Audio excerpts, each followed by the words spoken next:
जागा पूर्ण फुल झाली, पण पर्यायी आपल्या पुढे काही नाही.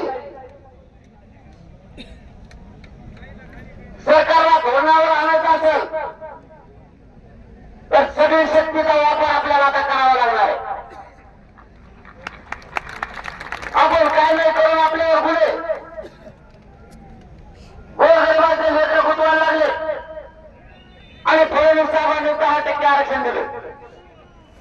ज्या आरक्षणाचा उपयोग या नोकर भरतीत करता येत नाही. फोन बंद. हॅलो, आवाज येत नाही. येतोय येतोय. लांब चालला येतोय का? येतोय. इकडे येत आहेत. हॅलो, 10% आरक्षण दिलं, त्याचा वापर नाही करताय. त्याचा वापर नाही करताय. कारण पोरांनी सांगितलं त्या भरतीत वापर नाही करताय. मग दिलं कशाला? ही मराठ्यांची मागणी नाही. शेवटचा प्रश्न विचारतो आणि मुद्द्याकडे येऊ. फडणवीस साहेबांचा म्हणणं आहे 10% आरक्षण दिल्यामुळे मराठा समाज खुश आहे. मराठा समाज माझ्या पाठीशी सगळ्यांनी हात वर करून एक मताना आवाज देऊन सांगा. निरत बांधवांना विनंती, शेवटच्या टोकात माझी तुम्हाला हात देऊन विनंती.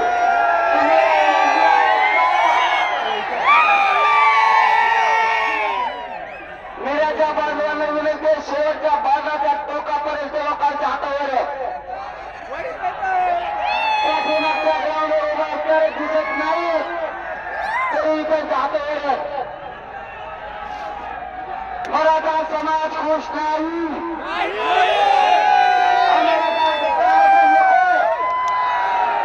आणि ते जायचं असेल तर 50% आत घ्या. आरक्षणात घ्या.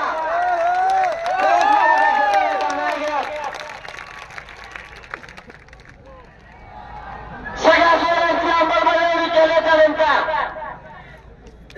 ती टिकवण्याची जबाबदारी सुद्धा सरकारचीच आहे. सगळ्या सोयऱ्यांचा शब्द घेताना सरकारनं छेच पाठवले होते न्यायाधीश.